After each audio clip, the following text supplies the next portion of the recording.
उस चमड़े को देखा इसलिए तुम हंस पड़े, लेकिन ज्ञान को तुमने नहीं देखा। तुमने उस चमड़े की कदर की, ज्ञान की कदर नहीं की। इतनी व्याख्या की, सब कुछ किया और राजा जनक को ज्ञान नहीं करा पाया। बोलो राजा जनक, कितने मिनट में ज्ञान करना चाहते हो? कह लगे हम तो महाराज चाहते हैं कि घोड़े की रकाम में पैर रखा जाए और ज्ञान प्राप्त हो जाए। मंगाओ घोड़ा। घोड़ा मंगाया, रकाम में पैर उठाने की देर थी, आंखें बंद कराई, फौरन उनको आत्मबोध हुआ।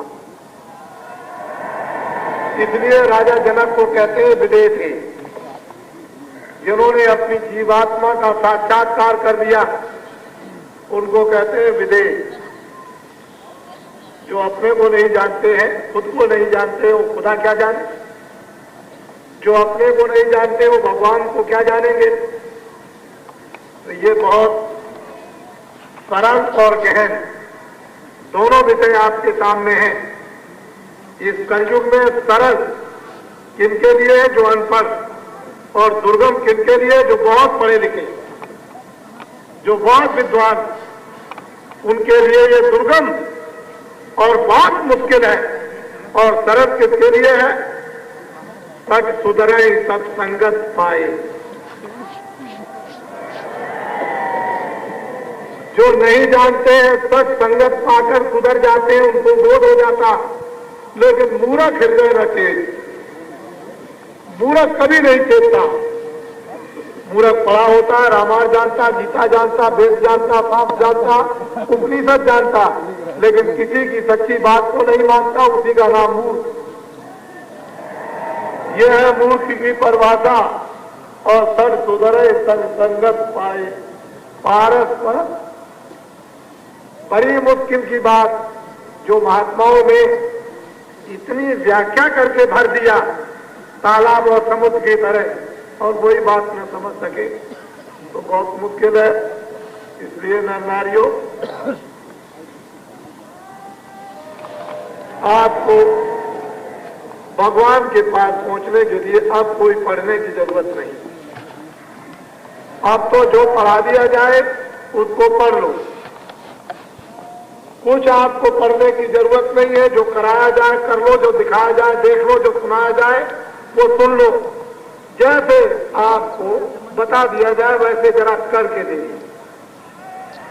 अंदर का दरवाजा खुल गया, फाटक खुल गया, तो सारा रात चाहे तुम कितनी रामायण, कितनी गीता, कितनी भागवत, कितने वेद, उसी बोध में बना दो।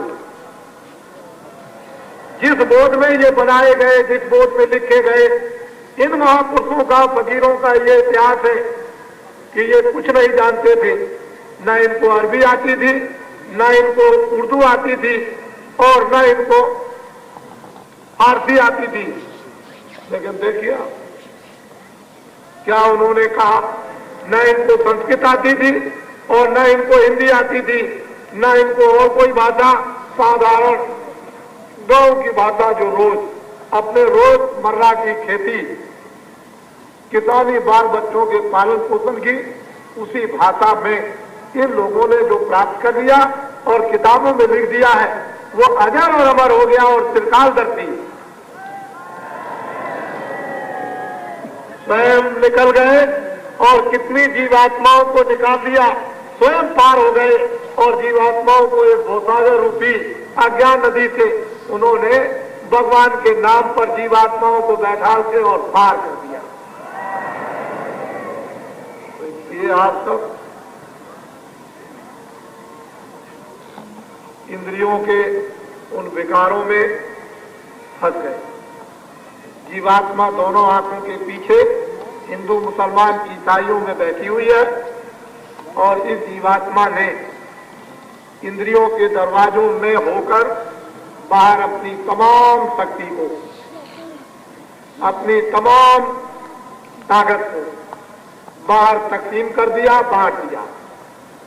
और इंद्रियों के दरवाजों पर बैठ करके मन बाहर का गंदा क्षणिक रस लेता है, क्षणिक गंदा रस लेता है, और इंद्रियों के दरवाजों पर बैठ करके क्षणिक गंदा रस लेते लेते उसका आदी और गुलाम बन गया।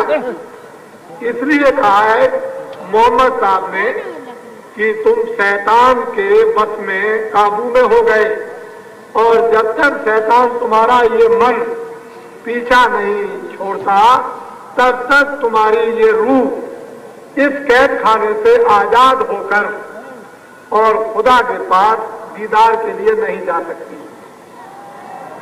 भगवान के दर्शन के लिए नहीं पहुंच सकती।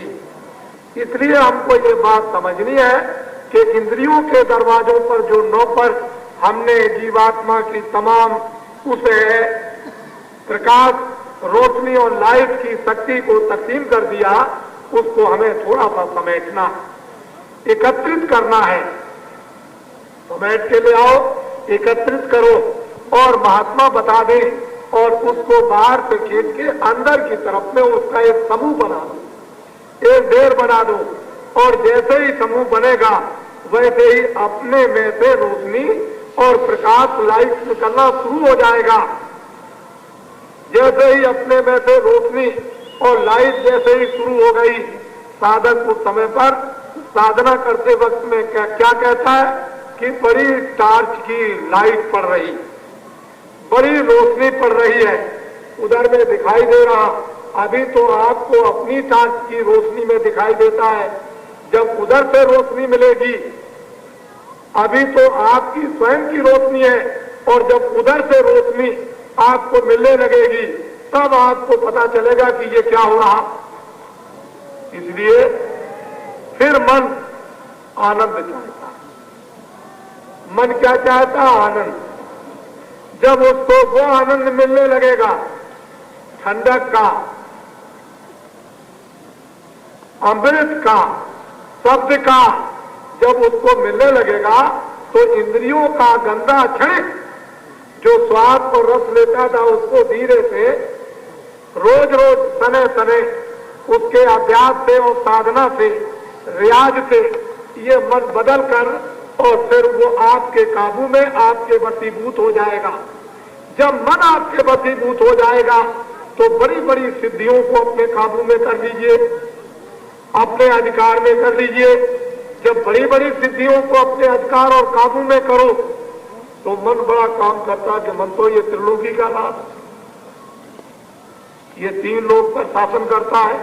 अभी तो इंद्रियों के दरवाजों पर बैठ के मरता, पड़ता, पिटता, रोता, चिल्लाता, भीगता, अनेक मान और सम्मान चाहता, लेकिन जब उसको वो आनंद मिलता है तो यही मन तीन लोक पर शासन करता है, बड़े बड़े देवी देवताओं पर और बड़ी बड़ी चीजों पर ये शासन करने लगता है। लेकिन मन की हालत को आपने जाना कहा कि मन क्या चीज है? आपको तो उसका पता भी नहीं कि मन का स्वरूप क्या है, बुद्धि का स्वरूप क्या है, चित्त का स्वरूप क्या है, इंद्रियों का स्वरूप क्या है, और फिर जीवात्मा का स्वरूप क्या है। आपको तो कुछ उसका स्वरूप का ज्ञान है ही नहीं। जब स्वरूप आपको मालूम नहीं होगा तो बच्चा फिर क्या जान सकोगे?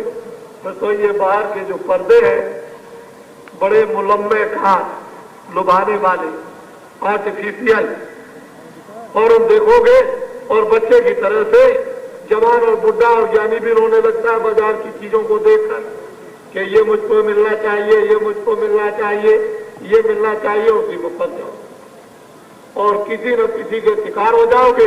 कोई लड़के का, कोई स्त्री का, कोई माँ का, कोई पति का, कोई बाजार की चीजों का, कोई सोने का, कोई चांदी का, कोई मकान का, और कोई किसी का, कोई हीरे का, कोई जवाहरात का, और कोई राज का, कोई पाट का, किसी का शिकार इस आर्टिफिशियल मुल्क में इसके बाजार के अगर हो गए तो बस खत्म हो गए अपने को पता ही नहीं चलेगा कि तुम कौन हो। इसलिए अपने आप को जानो, महात्माओं के पास आओ और वो आपको बताएंगे कि क्या है, मालूम हो जाएगा। ऐसे नहीं आते ये लोग, इस तरह से नहीं आए बच्चा, ये समझ के आए हैं, सोच के आए हैं। पानी में पड़े रात को आपने सोचा होगा कि बूंदे गिर रही है, सब मैदान में पड़े हुए हैं, बच्चे लेकर, अपनी गठरी लेकर, पोटली लेकर, अपना आटा लेकर और चावल लेकर पड़े हैं। तो आपने ये सोचा है काशी वासियों ने कि उनके पास दरी नहीं होगी, तिरपाल नहीं होगा, कोई और सामान्य होगा, आपने तो किसी ने नहीं पूछा। आपके दरवाजे तो पड़े हैं, आपका कर्तव्य था, आपका काम था, आपका फर्ज था कि आप पूछते और कैसे रहते और क्या होता ये पूछते, तो इनमें सद्भाव होते, काशी की गरिमा होती और आपको मान्यता मिलती और क्या होता। लेकिन ये